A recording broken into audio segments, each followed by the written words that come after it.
Good evening. My name is Paul Brasher. I'm the district engineer for District 5 for New Mexico Department of Transportation. And thank you all for coming. We're here to go through our upcoming project to reconstruct downtown Taos. By way of introductions, I want to introduce a few people that are here today. I'm Paul Brasher. I'm the District 5 engineer for DOT. We have with us Representative Bobby Gonzalez, or Senator Representative Bobby Gonzalez. Thank you. We have Mayor Dan Baroni here from Taos, Mayor and Representative. I think Rick Bellis is here as Town Manager of Taos. Oh, he's out. Okay, he stepped out. All right. We have, I think I saw Vernon Lujan from Taos Pueblo. Vernon's here. Okay. Thank you. We have some representatives from DOT that I would like to introduce. Every district has a district engineer. Every district engineer has several assistants. Assistant district engineer in District 5 for construction is Ms. Sally Reeves, right here. We have the DOT state maintenance engineer, Mr. Rick Padilla, is here. We have some other representatives from DOT. We have the engineer that's in charge of our North Region Design, Mr. Lawrence Lopez, is here. And his colleague, who is a design engineer, who will be the project development engineer for this project, Ms. Veronica Limmer-Lovato.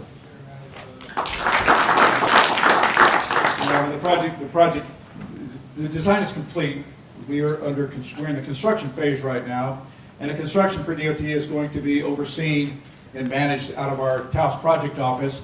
The project manager is Ms. Annette Trujillo Cerna. And she will introduce some of those with her.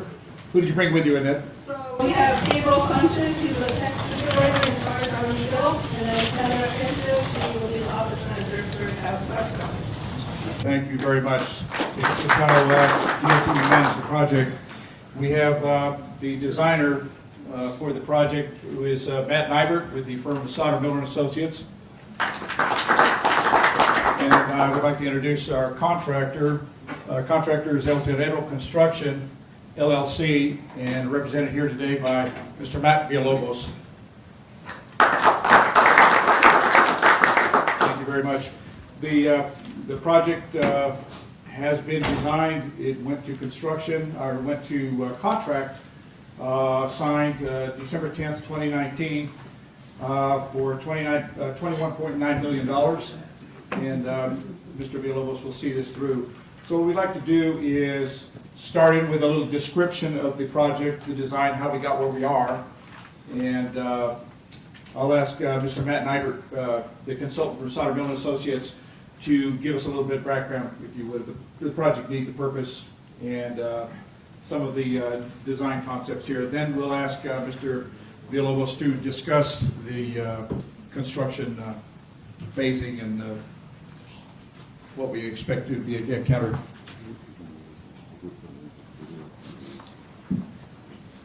I'm told that there is there's a room next door for overflow seating that has a video feed. And a good sound system.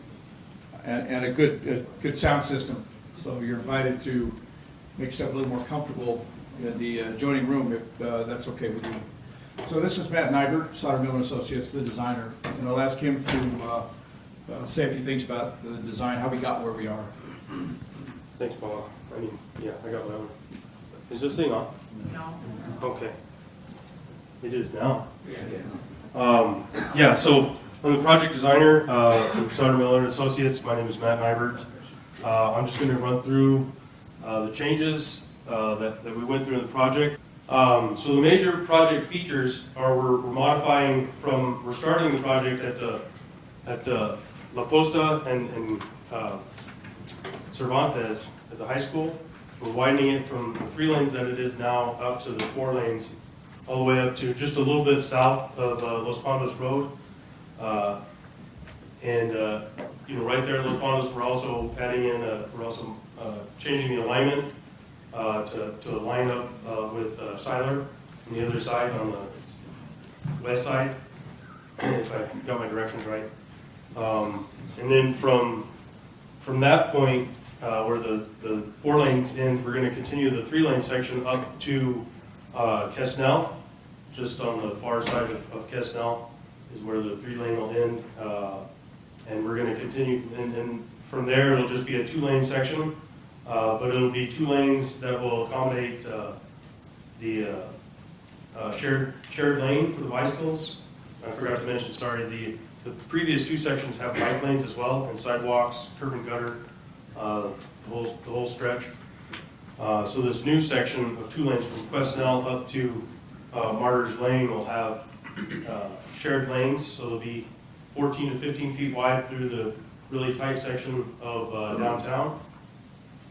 One portion that I'd like to point out is we have sidewalk.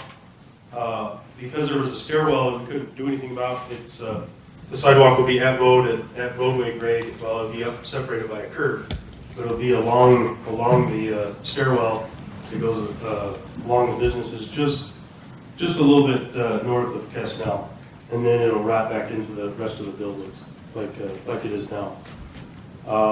From Martyrs Lane, we still carry the 2-lane section, but we widen back out to bike lanes, and we also have parallel parking for the up until the entrance to the Pueblo Camino de la.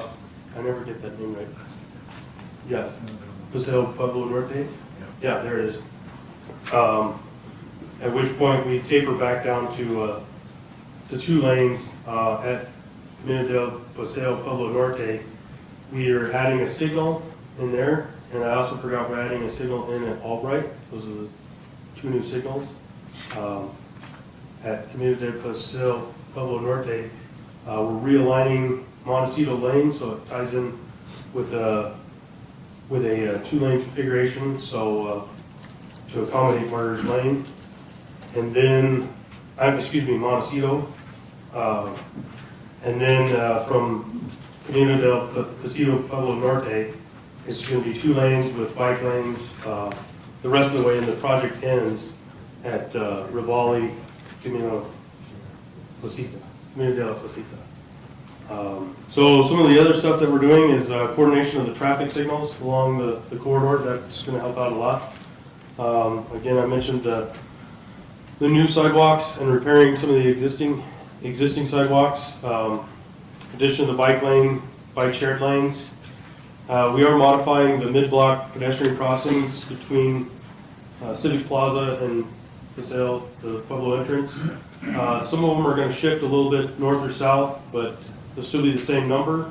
We're using curb extension, which are also called ball belts, just to help delineate where the pedestrians are and where the parked cars are. We're also making storm drain improvements and enhancements with the Americans with Disabilities Act. That's a big part of the project, and there will be landscaping throughout. So this is Matt Villalobos from El Torero. I think his first slide might be the next one's that one. Well, he has this one that he's introducing with all the people. Right. Next one, there we go. Good evening, everybody. Matt Villalobos, El Toro Construction. I'm the contractor teaming up with the DOT to get this rehabilitation done. Weren't able to join me tonight. Our project manager is Saeed Afsar, and the project manager will be Fidencio Villalobos. I'm sure if you guys did not see her on the way in, Miss Patty Watson, Dana Bloomquist are part of our strategic communications team. They'll be able to facilitate any concerns, comments that may arise tonight throughout the project and moving forward. So I'd like to talk a little bit about the construction phasing, as I'm sure you're all curious about the duration of the construction and the process that we're going to go through to get this thing done. The duration is 300 working days by contract. That's going to equate to 2 construction seasons. We're timed up right now to be working from March 16th, beginning this year, towards the end of this year, end of November, After November, we'll be taking a little bit of a hiatus, winter suspension, until the following March of 2021. During that winter suspension, we will have no detours active. All live roadway will be in full use. Moving forward, beginning March 2021, we're hopeful to finish the project by the end of 2021, potentially November. Again, large disclaimer on that time frame. Everything is obviously contingent with weather and any other unforeseen circumstances that may arise after we begin to tear up the roadway. During the construction, we're going to be going through various activities. There's going to be removal of the existing roadway, removal of certain drainage, and there will be installation of new sidewalk, curb and gutter. As Matt mentioned, we're going to be doing new ADA compliant ramps for and all pedestrians. Let me do the next slide.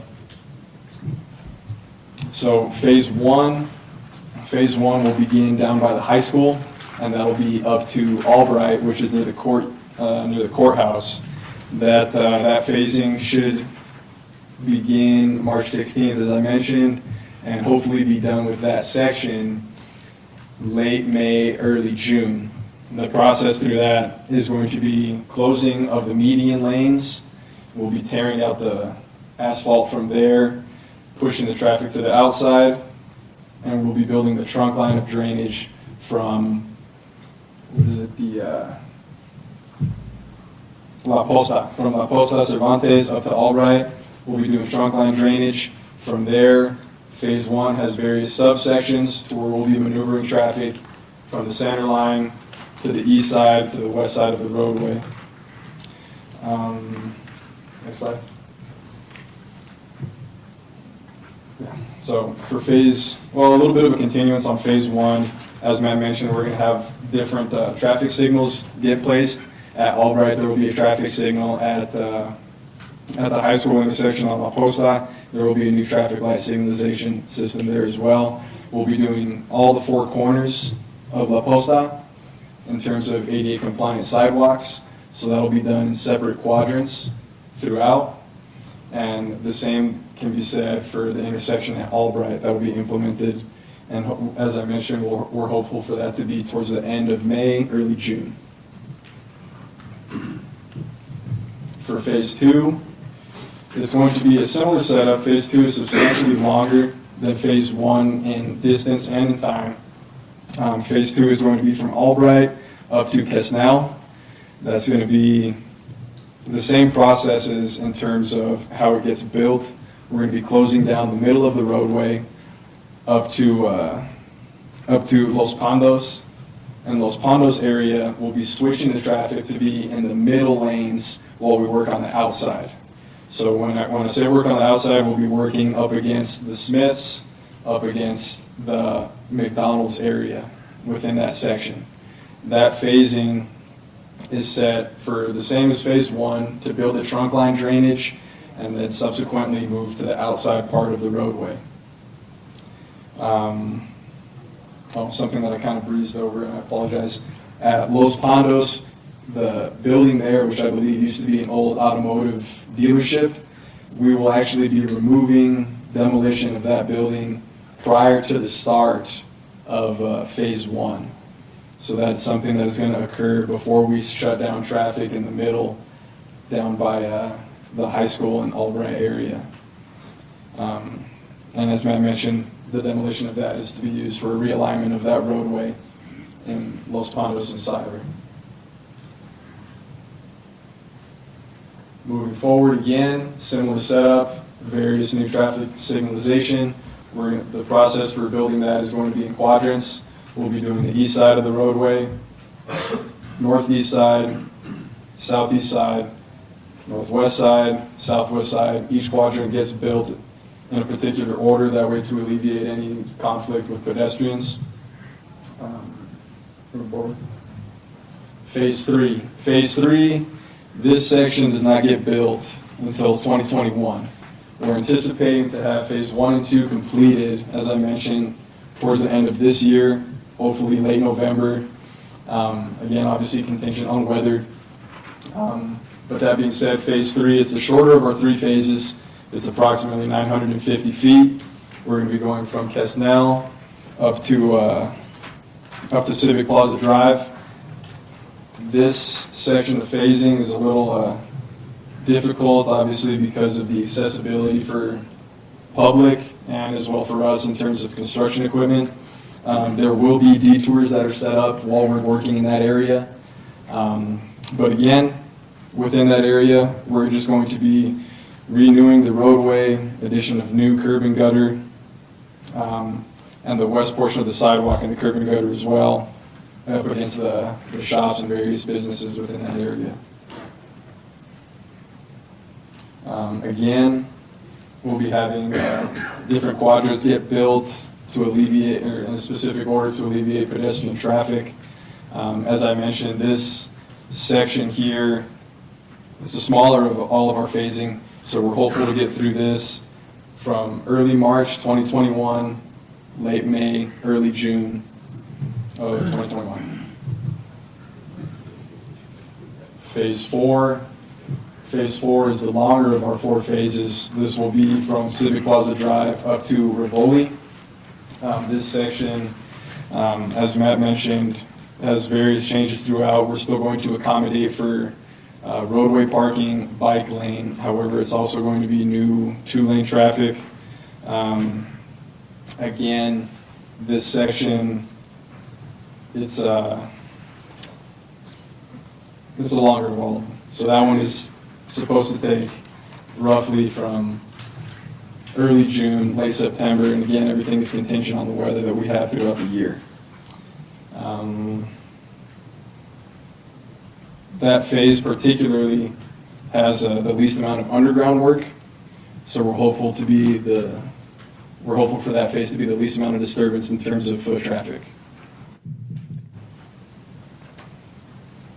To build off of some of what we're building here, there will be some traffic flow differences as opposed to what you're accustomed to now. Some of the median that we'll be constructing, that's going to block off some of what you currently have in terms of left turn lanes.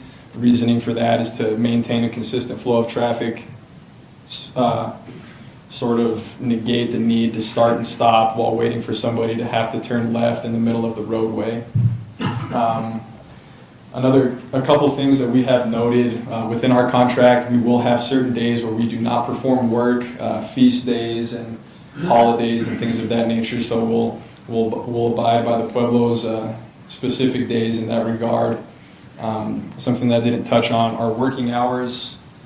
We're going to be going from 7 a.m. to 5 p.m., oftentimes 5:30, depending on the amount of daylight that we have. Also, given specific circumstances, we may or may not opt to work at night. There is a little bit of utility work on this project, so in certain circumstances we may have to work at night. We do plan on working your typical Monday through Friday.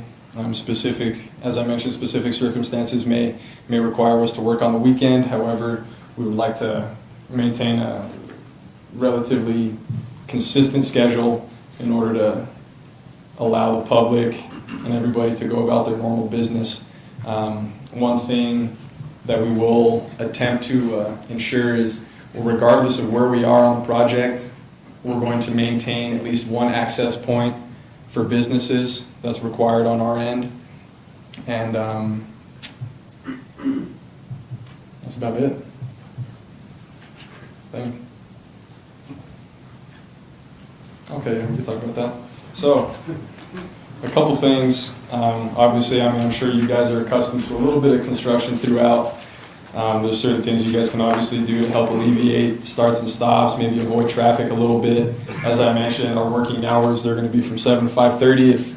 If somehow you guys can maneuver certain schedules to plan to avoid certain areas, we will have notifications up. We will have signage up, detouring traffic to go certain back roads in order to avoid traffic stoppage.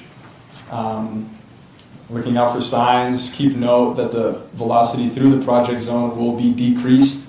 Not by much, it's like 35, 45, it might go down to, it's going to go down to a 25. Obviously be prepared for certain construction activities that may arise, and your ever so consistent traffic backups that will unfortunately happen. We will do what we can to alleviate that, but unfortunately it is part of what we do. Again, we will do what we can to make sure that you guys can get where you need to go as soon as possible, but that is something that can be anticipated, would be delays.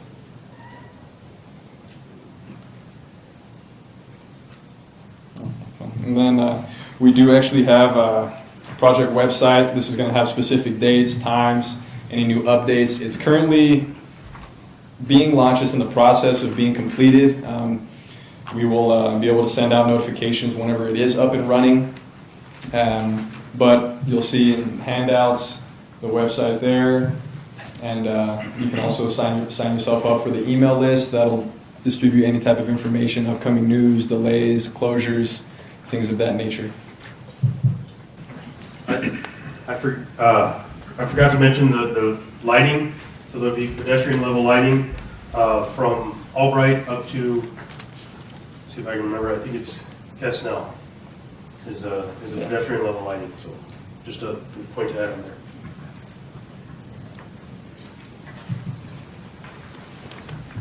Okay, I'm sure some of you have questions. What we'd like to do is capture you on film.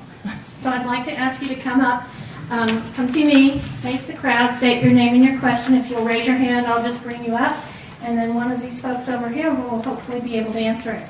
Who wants to be brave and go first? Okay, come on up.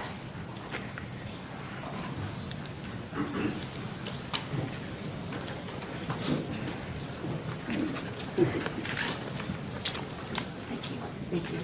Good morning, good afternoon, or evening.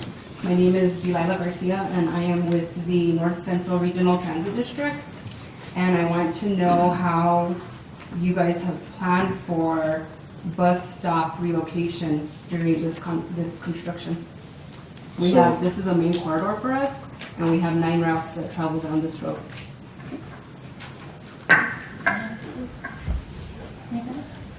I got it. Okay. So within our contract, we're required to notify you prior to removal of one of those bus stops. The bus stop will be relocated to an area that is not under construction at the time, so that way any of the pedestrians, they still have access to that specific spot. Anytime we're anticipating the removal of a bus stop, you will get a notification, I believe, 7 days prior to that happening, and we'll notify you with a spot of where it's getting relocated to, and we'll try to facilitate as best we can. Do we know how that bus stop is going to be determined, that relocation? Yeah, it gets consulted with you whenever we notify you. So 7 days before. So we need to just notify our passengers, we need to give them enough advance notice, and it needs to be ADA accessible. Thank you. Who's next? You guys are too quiet. Come on up.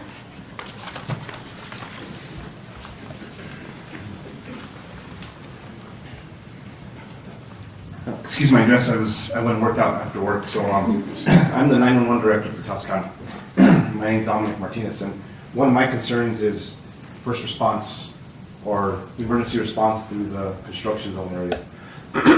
We've worked with Sodom Hill before when you guys did the project down on 68, and one of the ways that we did it was we had radios that we could talk to a construction manager that was on scene, letting them know when we have a life-threatening situation coming through the middle of town.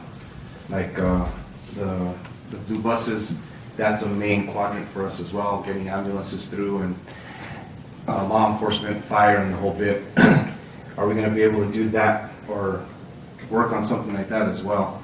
And then my second question is for the curb and gutter with the drainage that you're going to be doing, because right now in the wintertime when you drive through the middle of town, the sidewalks get pretty messed up with snow and so forth, and it's up to the business owners to remove the snow from the sidewalks. Is the drainage going to be able to accommodate the snowfall that we get in the wintertime? So those are the two questions that I have.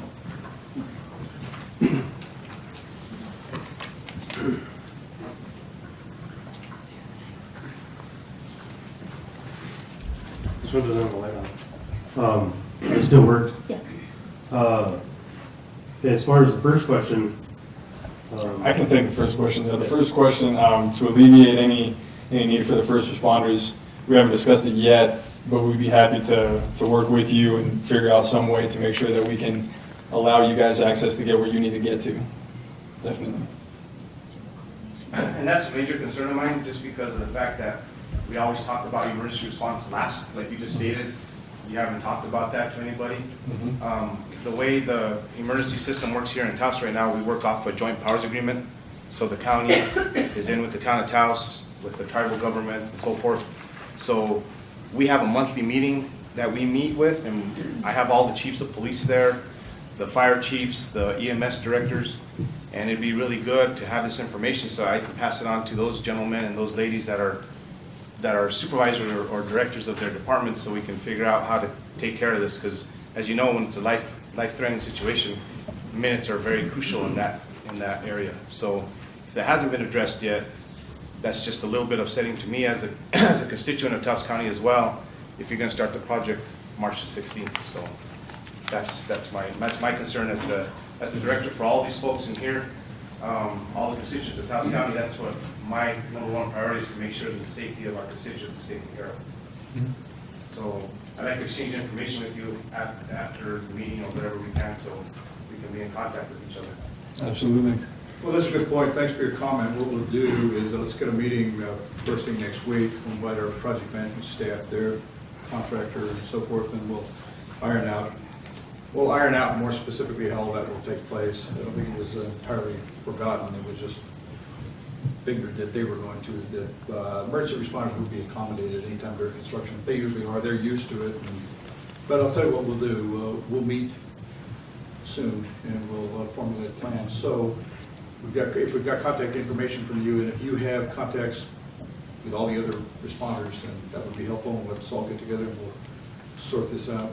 Thank you. Something that'll work. Thanks for your comment.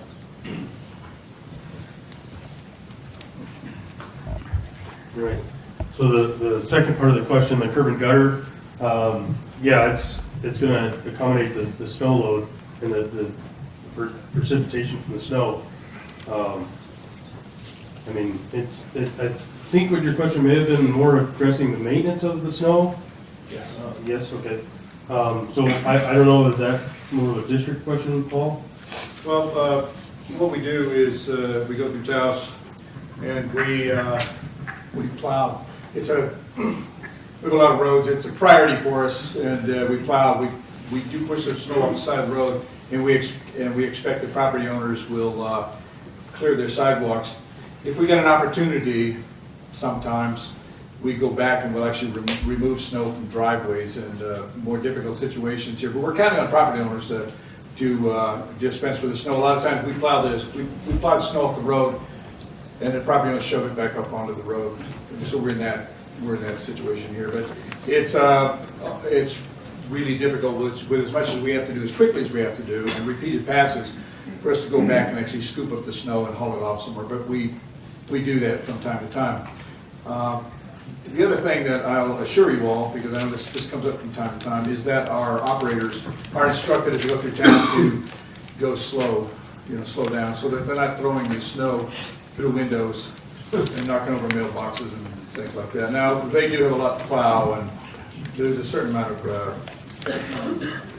self-imposed pressure on themselves to get the job done, because they're going to have to come back and do it again and make repeat passes. But we will, every year for winter, we have these winter meetings where we discuss exactly the kind of operation, and we will do our best to make sure that they don't drive too fast, but they will be pushing on the sidewalks, and we expect the property owners will get it off. We'll get it off the sidewalks. If we have an opportunity, we come back and we get it, we scoop it up, which is difficult to do. This construction project, as you can imagine, complicates our snow removal efforts somewhat.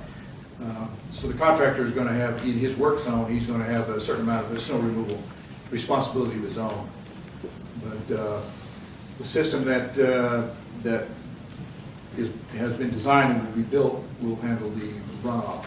The snow is given a chance to melt, or any normal precipitation event will run off. We'll do the best we can to keep it off the private property.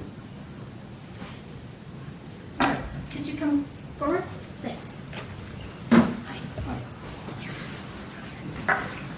Stevens Hall. Phase 1B was dated July 2016. Is there any phase that is more current than Phase 1B? By phase, Phase 1, this is, I'm taking this off the title of your document. Phase 1B dated July 2016 alternative includes 4 alternatives, 1, 2, 3, and 4, or 1, 2, 2A, and 3. well, we've designed the selected alternative. I've lost track of what phase number that was, but It's hard to keep track when it's referred to sometimes as Phase A and Phase B, and other times it's Phase 1B and 1A. But that's my question. Is phase, where the gentleman just said that it's going to take $29 million to do this. So is, Sorry, I'm sorry. the gentleman just said it's going to take $29 million to complete this project. That's how much funding you have. 21.9, yes. 21.9, okay. Right. All right. Phase 1D says alternative 2 would build an alternative 1, and in addition would provide for 4-lane improvements between the Poster Road and the Camino de Pasica Pesnel intersections. The gentleman just said that you're going to go all the way to Rivoli Lane in 3 stages. Is that correct? No. How far? Phase 1B is within Phase 1A, which is from La Posta to Albright. All right. La Posta Law. That's one phase. Mm. Okay, and that one's done, right? No. To Albright. Okay. So you got it all. Where is $21.9 million going to take you from the present La Posta position? From La Posta to Rivoli. That's what I'm saying. That's what I said. All the way on the other side of town. And what's your question? My question is about one-way pairs, and it's going to take just a little time to get there. Can you hold on for me just a minute? Well, the design is done.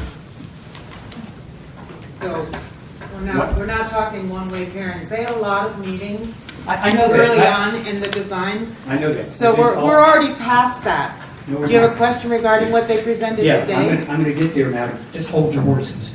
In December of 2016, there was a question about getting to Rivoli and coming back down through town. And the question was answered by Mr. Herrera, and he said, are you talking about Camino de Pasitas? And the gentleman said, yes. This is about one-way pairs. Mr. Herrera said, not with this project. We did take a look at Camino de Pasitas as part of the study, and we did get some information. There are definitely some problems, and that is not a state route, so that would have to be taken care of by the town of Taos, coming back through town. I need to move on. What I'd like to do, because you have really extensive questions, is can we answer them offline after the meeting? Because I think you've got some really extensive stuff, and I'd like to get the whole construction and design team with you. Okay? Good. Then my question is, are there going to be one-way pairs, and who's going to be responsible for it? This design does not incorporate one-way pairs. So you're going to take this all the way through town as it is now? You're going to take...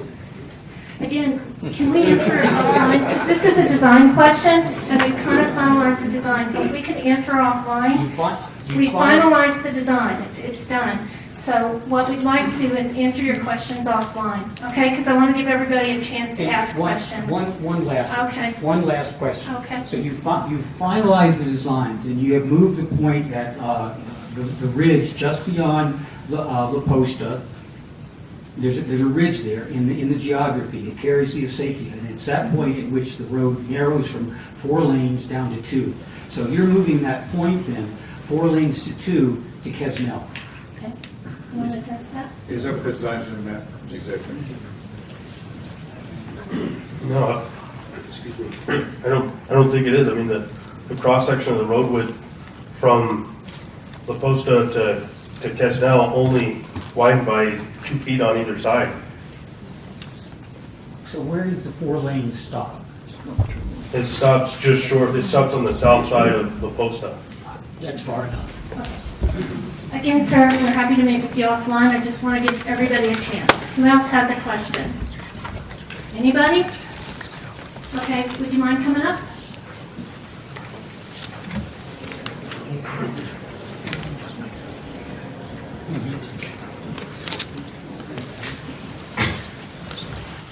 Thank you.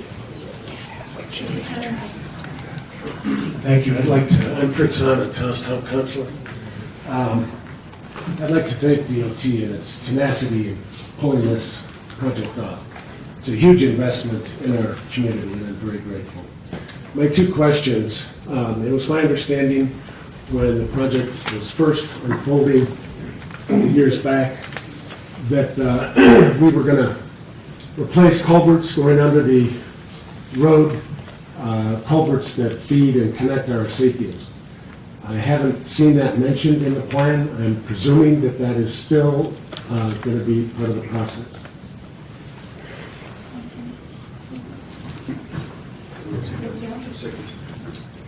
Yeah, so we are putting in a new storm drain trunk line throughout most of the project. The box culverts that are there are not going to be replaced. They're going to be extended to accommodate the roadway width. There was another one that's a smaller culvert that is also not going to be replaced. It ends outside of our available right of way, and we can't get to the end of it we can't really get to the end of it, and it seems to be servicing and functioning just fine. So I don't know. Does that answer your question?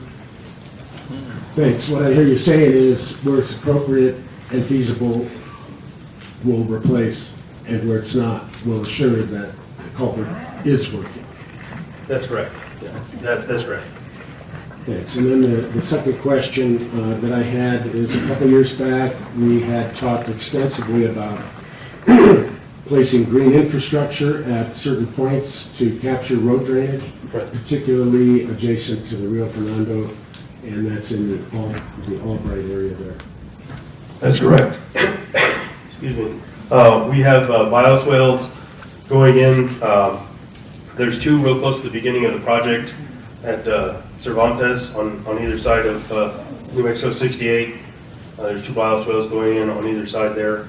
There's another one plant at Los Pondos, where the old alignment of Los Pondos is. That's going to be another bioswale. And then the fourth one that's part of this project is going to be up at the Pueblo. Now, there's a bioswale that's not part of this project that I'm not aware of all the details on, but I had to put in special details in the plans to accommodate the drainage off of New Mexico 68 at Albright.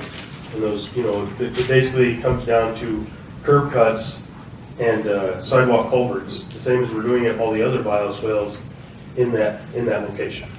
So that's in that open area right there at Albright.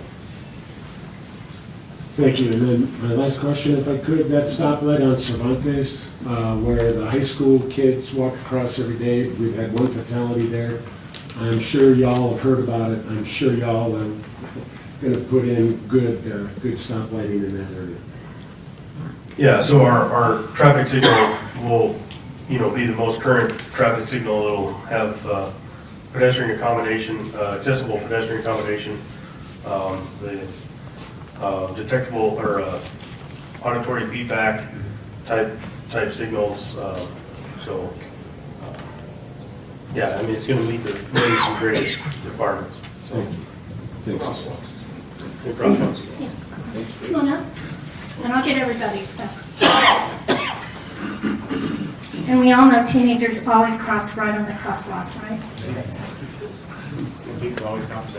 Hello, I'm Paul Ryan Jones. I'm a certified consulting arborist and I'm chair of the Taos Tree Board.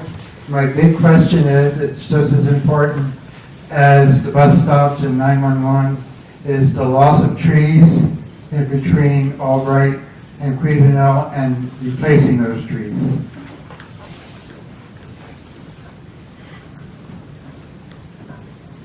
Okay, so I was there was several trees that were in the way. I'm not an arborist, so I can't really make a determination. I'm not a doctor. So, but they were right in the edge of our fill slope area, and it came down to, we actually couldn't save them, because if we tried to put up a wall to save them, it would just tear up the roots. If we tried to, move the road over, then it unjustifiably, burden some other owners. So there are several trees along there that are set for removal. We hope to replace those trees as best we can with the bioswales.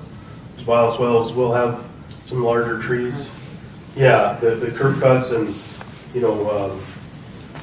grasses and the whole. Yeah, right. So it's all supposed to encourage, some big, thick, heavy growth type stuff. There's quite a few of those bioswales throughout. Maybe not totally in number, but in density and size. So.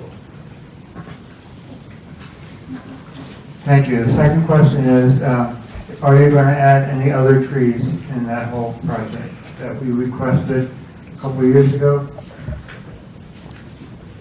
There was no additional landscaping other than the bioswales. There wasn't much room for any other trees. So unfortunately the bioswales is where we limited. We had large patches of open ground, so we took advantage of that. Else we did what we could, but it's just going to be kind of the back of the sidewalk and then almost parking the pavement. So. All right, who's next? Thank you. Would you come up?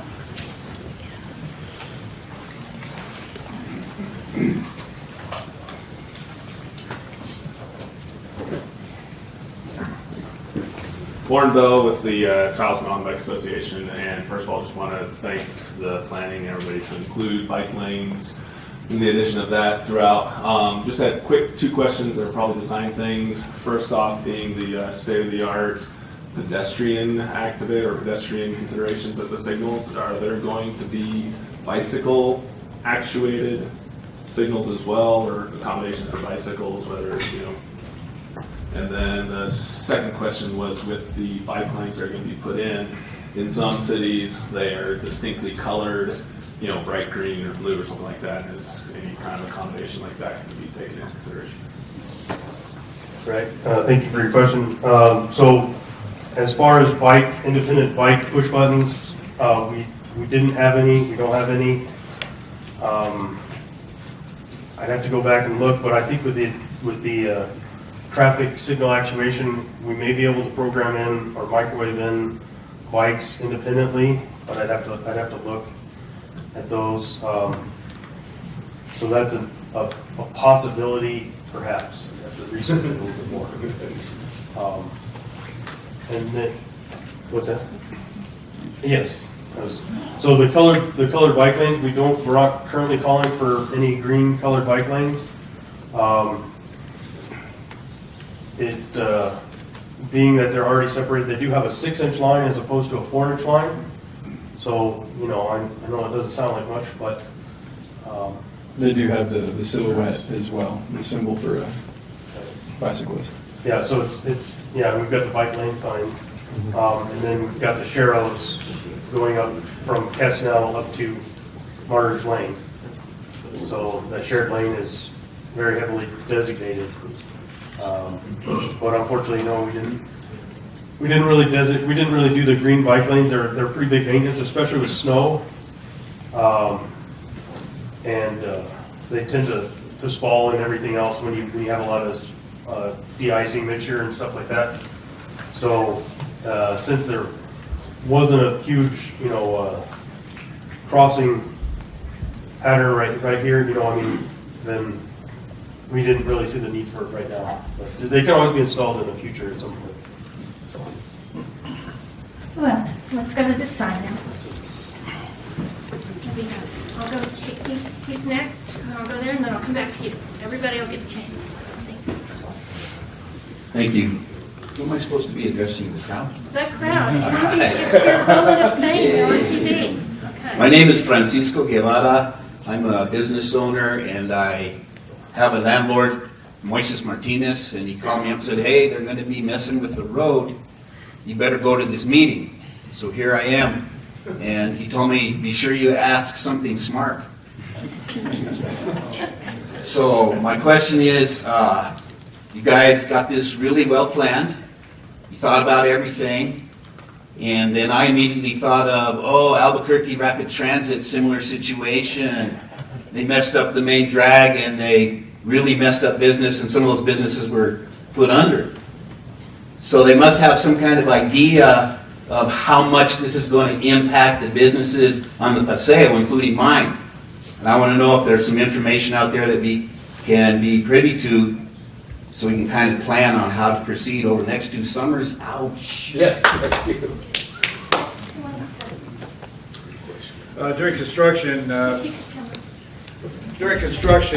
contractor is going to make every effort to provide access to the business. As you can imagine, there's utility work in a lot of this project, and there's the paving on this project, and paving gets in the way of through access. Paving gets in the way of the parking, and all we can say is that as Mr. Villalobos mentioned a minute ago, all the businesses will be provided and access.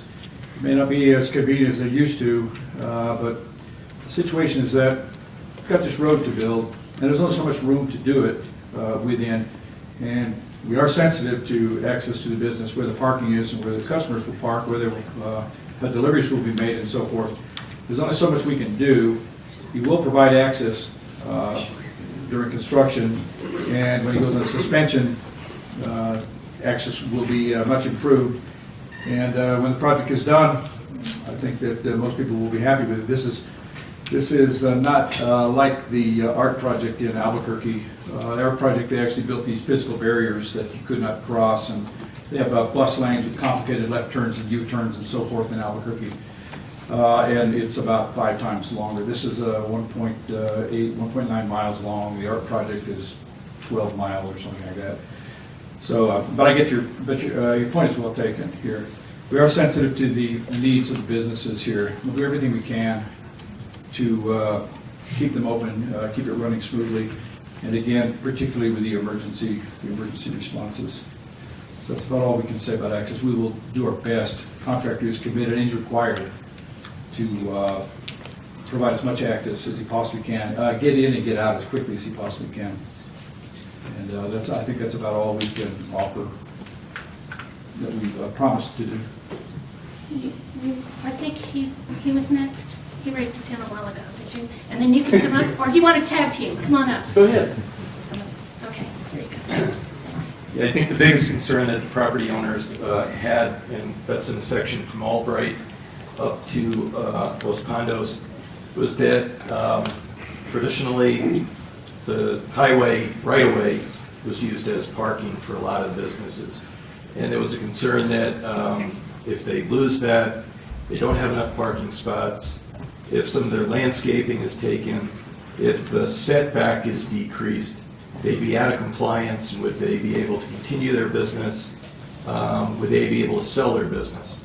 And in cooperation with DOT and some of the property owners, the town agreed to pass an ordinance that passed last night that says that if there's any public taking of anything, you don't have to replace it, and you're grandfathered in permanently to be able to continue the business, and you can sell the business, and you'll be in compliance. So I hope that addresses some of that. What if the business changes? Doesn't matter. Well, yeah, if it's commercial business, retail, if you change it to a hospital or something, just like any other location in town, you have to come in and get it reapproved. But it wouldn't, if you're operating a restaurant, and as long as it's anything that's in the C1, C2 that's permitted, you would be allowed to sell it or turn it into another business that's already permitted in C1, C2 without having to add additional parking, landscaping, or setbacks. So where Martyrs goes all the way up to the corner there of Bueno Pueblo, what's going to happen there? Just the parkings are going to be taken away on both sides of the street. Am I correct? And what is the town doing to provide parking for those parking that are gonna be lost? So the parking from Martyrs Lane up to the Pueblo will not be taken away. It'll just, you'll lose some of the spaces because, I mean, technically those spaces shouldn't be there where they're right adjacent to the crosswalks anyway. You're not supposed to park within 20 feet of a crosswalk. It's just right now they're not marked so people park there. So those spots will be reduced with the bulb outs, the curb extensions. But there will be parallel parking along both sides. The overall number will be reduced, but we will be adding in two handicap spaces, one on each side.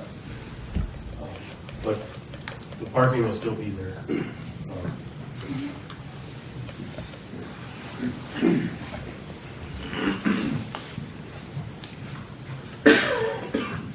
My name is Billy Romero. I own a business along Paseo. I've got 3 questions for you.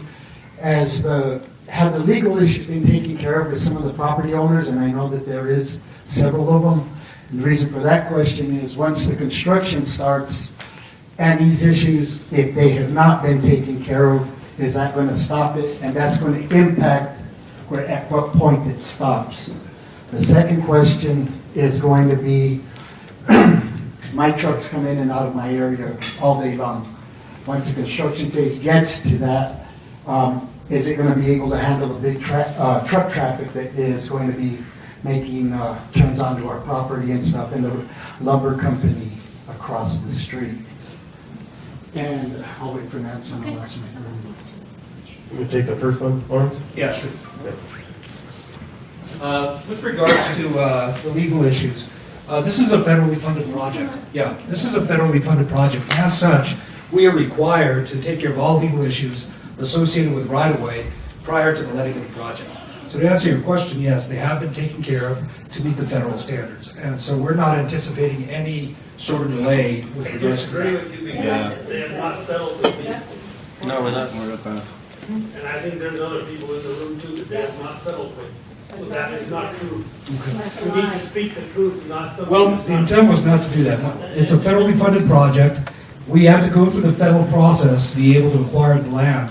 So my understanding has been that they were addressed. I think that it would be worthwhile for us to discuss that afterwards, because, like I said, in order to get the certification to move forward with the project, we had to get that done. So I'm very happy to talk afterwards, but like I said, my understanding has been, and in order to get this thing funded, we had to have that done. So if there is some sort of discrepancy or something like that, it'd be worthwhile to talk. And I'm not happy with the Department of Transportation, because I have a property on the north end of town also, and I was never notified. Never notified. You know, it's apparently I was notified to somebody else later on. So I never had any kind of input. Okay, what I'd like to I'm do not happy with that at all, just the way you guys is handled the whole if thing. we could meet with the property owners on their issues, we'll meet separately right after this meeting. I just want to make sure we get through all the questions and then we'll. And I can't believe you're building like an interstate right through the heart of town. It is pathetic. I am not happy with that at all. I don't know what All right, everybody who else? I just want to make sure we get through all the My questions. other question hasn't been answered Okay, yet. go ahead. The traffic. The traffic. The traffic, What truck section of the traffic, roadway truck were you traffic located having in? access into and out of his business and the lumber yard across the street during construction when they're in that area. I think it's phase 2 of your plan. Correct. From where the, Phase 2, yeah, from Albright to Casnell. yes. Yes. And as you're addressing that, where is the bottleneck going to occur? Exactly, not in a rough area that you know exactly where it's going to, because that will impact me in the future, not. The bottleneck within Phase 2 will occur on the south side of the Smiths at the roadway. So the 4-way is going to go all the way up to the Smiths. Say again? The 4-way is going to go all the way from, Oh, whenever the road's finished? Yes. Excuse me, I misunderstood. I thought you were talking about the traffic control phasing. Right, we have some laid out maps in the overflow room that show where the 4-lane ends. It's probably better to describe that, because I can't recall precisely where it ends or how to, give you enough landmark details right here. I mean, it'd be much more clear to show you where it ends over there, and that was what was agreed upon earlier on, so, yeah, I just know that at this point it's south of Los Pondos. So we'll meet with you at. All right, and just one quick comment. I hope that the state did do an economic impact study of this and, as we move forward, because all of this is going to affect all of us business owners there. We all love the project. We all want safety for pedestrians, but we don't want it to come at a cost when businesses shut down. Thank you. All right. Okay, and then you'll be next, okay? Thank you. Thank you. I just want to say thanks for all the hard work and all the community meetings you've had here. I'm a town resident. My name is David Mapes, and I have a business on Kit Carson Road. And I've been watching that parking area that used to be privately owned, that's now has big cement blocks in the ingress and egress of it. And so I understand there'll be a right turn lane going on to Kit Carson Road that's going to cut through part of that property. And so, one, we're missing a lot of parking, obviously, for downtown. And so how long will that be blocked off? And maybe you can clarify, does the state own that, or what are the plans after they finish that right turn lane? Okay. Thank you. Okay, I can address the portion of the design question, which is there going to be a right turn lane? Yes, there'll be a dedicated right turn with a sweep onto Kit Carson. That was the reason for blocking off that parking lot, so that when construction came along, they wouldn't have to, shut it down in the middle of construction.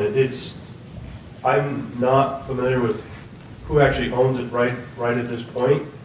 I'm not part of those dealings. I just know that it was part of, we had laid out the footprint of the land, and so who owns it right now and who it's going to revert to. I'm not privy to that, but I don't know. Do you know, Lawrence or Paul? I don't know who the owner of the property is right now, but you're saying that I take it there's a wall barrier or something up there right now? Yes. Big giant cement, it took a huge crane to install. The owner put up the wall barrier because he got tired of what was going on. And he still owns that property. The DOT has not purchased that property from him yet. Okay. If let me just say this about those properties. If there are a number of properties where you don't feel like you've been settled with, but you are going to actually be built on, we'd like to know about that. So I'll tell you what, when we're done here today, let's all just gather and let's just get your list and let's see if it agrees with our list as to what the ownership, what we think the ownership is and what you see the ownership as being, and whether or not we're even going to build on it, on that property. We'd be very much interested in knowing. As Mr. Lopez mentioned, that you really, Federal Highways does not accept conditional certifications. They don't let you start a project unless everything is in hand. So Federal Highways is believed that it's all in hand. We think it is, but if you know differently, we'd certainly like to hear about that. Okay, so let's meet when you're done here. We'll gather right here and let's wade through this, okay? All right, who's next? Come on up. If you could face the crowd, I know the tendency to face them, but we want to see you. Okay. Hi, my name is Morgan Cunningham. Myself and my family own the property across from Montes Chow Cart, the 11-acre parcel over there. And I'd like to thank Paul Brian Jones for bringing up the issue about the trees, and I'd just like to piggyback on that issue. This question was brought up at the last meeting about the cottonwoods and the crabapple trees in front of Randall's. And the response given at that meeting was that they were looking to try to save as many trees as possible, and that if they were taken out, that they were required to compensate for that, plant new trees, and provide some additional planting in the area. So, as I understood from the response to Paul Brian Jones, that this wasn't going to be the case. Well, the biopark that's going in right at Los Pondos will have additional trees in it. So at Los Pondos, and I wasn't part of the property ownership coordination, so I don't know if that was one of the dealings of, okay, well, this tree and this tree and this tree is taken out, so here's X amount of dollars per tree. I don't know that, but that's what I believe the compensation part of that was. But again, since I'm not part of the right-of-way negotiations, I don't know if that actually occurred. You keep But- talking about the bio parks, who's gonna maintain those? Yeah, the bioswales they're designed to be mostly self-maintained, but I think that there might be an agreement with the town, but, yeah, okay. So the town of Taos will maintain. Yeah, I have 2 other questions if that's right. Okay, so they talked about access for businesses during construction. We have obviously a private residence, it's not a business, so I was wondering about the access that we're gonna have coming in and out of our own driveway. It's our only point of access in and out to our residents. Is that gonna be impacted at any point during the construction? That access will be maintained, however, your ability to go north or south from that property may be restricted depending on what phase we're in. So depending on the phasing, the placement of the temporary barrier wall, out of your property, you may only be able to go north and have to wrap back around and come south. Well, that's gonna be Or the vice same way it's versa. finished, because the median anyway, so we'll only be able to turn one direction, right? Correct.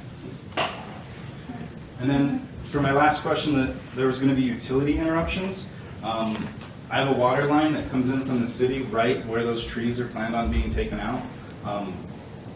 When and how will we be notified of utility interruptions? So you will be notified. We're trying to figure out a schedule to where we can have the least amount of water shutdowns as possible. Our contractual requirement is to notify Public Works 7 days prior to any water shutoff. From there, they will be able to notify you 7 days prior to any time we shut water down. Is that the same for all utility? Because there's power lines that come in that are right near the trees that they're cutting down. I do not believe that is the same for power lines. Power lines, they should be able to maintain power during the switch. They add one thing to that, when the utilities, when the water is being worked on and the system has to come down, they'll notify as far in advance as you and others they can, but they'll also notify the fire department if they take fire hydrants out of service. Yeah, there's a fire hydrant on it. There you go. So if fire hydrant is going to be placed out of service, they'll let the fire department know in advance also, when it gets shut off, when it gets turned on. And I think when it's being tested to hydrostatically. Now, is that going to be through call, email, mail, for notification? I don't know. I would guess, would you go door to door with that, or? how would you do that? I believe you're required door to door. I think they direct us on which residents will be affected, Okay. and we go door to door. Thank you, guys. All right, who's next? Anybody?